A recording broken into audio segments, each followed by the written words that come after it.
নমস্কার বন্ধুরা, ঈশিতাস ব্লগে তোমাদের সবাইকে স্বাগত।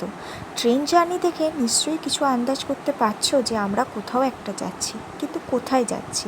দাঁড়াও আমি বলছি। আমরা যাচ্ছি আমাদের দীর্ঘ প্রতীক্ষার একটা ট্যুর, সেটা হলো পুরী। জগন্নাথ দেবের টানে জগন্নাথ ধাম পুরী যাচ্ছি। আমাদের ট্রেনের নাম ছিল শতাব্দী এক্সপ্রেস, যেটা হাওড়া থেকে 2:10-এ ছাড়ার কথা ছিল।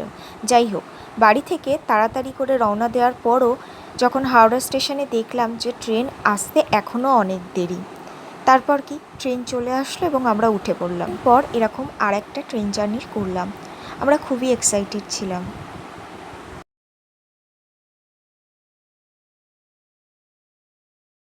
আর এই দেখো, ট্রেনে উঠেই আমার ছেলে তার দুষ্টামি শুরু করে দিয়েছে। ও খুব এক্সাইটেড ছিল। যাই হোক, প্রথমবার ট্রেনে করে কোথাও যাচ্ছি, আমরা সবাই মিলে খুবই এক্সাইটেড ছিলাম। আমাদের ট্রেন 2:10-এ ছাড়ার কথা থাকলেও আমাদের ট্রেন ছেড়েছিল 2:30টার দিকে। ট্রেনে ওঠার সাথে সাথেই আমাদেরকে একটা করে মিনারেল ওয়াটারের বোতল দিয়েছিল। তারপর 4টে নাগাদ আমাদেরকে বিকালের একটা টিফিন দিয়েছিল। টিফিনের মধ্যে ছিল একটা কচুরি, যেটা গরম ছিল, তার সাথে একটু চিড়ে ভাজা, একটা বাদামের খাজা, একটা স্যান্ডউইচ, আর তার সাথে ছিল চা। এই দেখো, আমাদের ট্রেন চলতে চলতে কোলাঘাট চলে আসলো। আর এই যে সময়টা, বিকালের পড়ন্ত রৌদ্র যখন নদীর জলের উপরে পড়ছিল, দেখতে যে কি অপূর্ব লাগছিল না, সেটা হয়তো আমি ভাষায় প্রকাশ করতে পারবো না। আর এই দেখো, এভাবেই বিকেল গড়িয়ে সন্ধ্যায় চলে আসলো। ঠিক ওই 7টা 7:30 নাগাদ আমাদেরকে আমাদের রাতের ডিনার দিয়ে দিল। রাতের ডিনারে ছিল রুটি, ভাত, চিকেন, ডাল, একটা সবজি এবং সর্বশেষে ছিল একটা দই।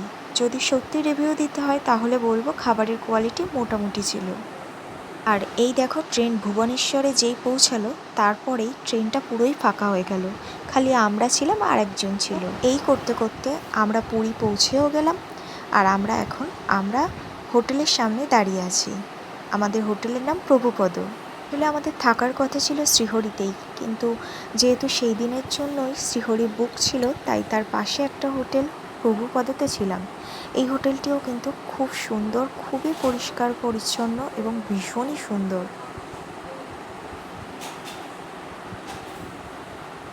দেখো, সমস্ত ফর্মালিটি শেষ করে আমরা এবার আমাদের রুমে প্রবেশ করলাম। রুমে ঢুকতেই প্রথমেই ছিল এখানে 2টো মিনারেল ওয়াটারের বোতল, আর তার সাথে ছিল কম্পালসারি চা আর কফি। রুমটা কিন্তু ভীষণই সুন্দর ছিল।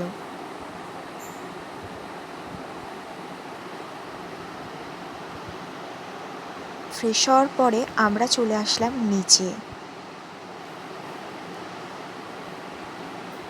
নিচে এত হাওয়া দিচ্ছিল যে আমরা দীর্ঘ ক্লান্তিও কিছু অনুভব করছিলাম না।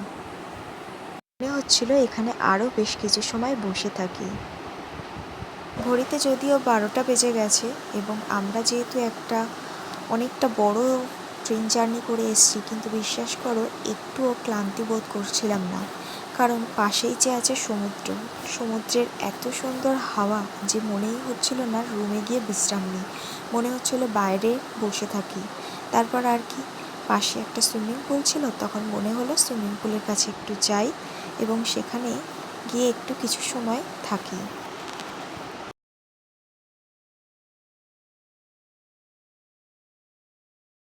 তারপর এই দেখো, আমাকে দেখে আমার বর আর আমার ছেলেও চলে আসলো। আজকে আমি আমার পুরী ট্রিপের প্রথম পর্ব এখানেই শেষ করলাম। দেখা হবে আবারও একটি নতুন ব্লগে। সবাই ভালো থাকবে, সুস্থ থাকবে, টাটা।